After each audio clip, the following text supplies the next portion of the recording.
दिव्यं ददाभिशेषस्तु पश्यमे योगमैश्वरम् संजयोवाच एवमुक्त्वा ततो राजा महायोगेश्वरो हरिः दर्शयामास पाठाय परमं रूपमैश्वरम् अनेकवर्तनयनम् अनेकभूतदर्शनम् अनेकदिव्याभरणम् दिव्यानेकोजकारुणम्.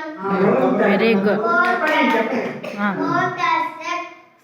ఇది శ్రీమద్ భగవద్గీతాసు ఉపనిషత్తు బ్రహ్మ విద్యాయాం యోగశాస్త్రే శ్రీకృష్ణార్జున సంవాదే విశ్వరూప దర్శన యోగో నామ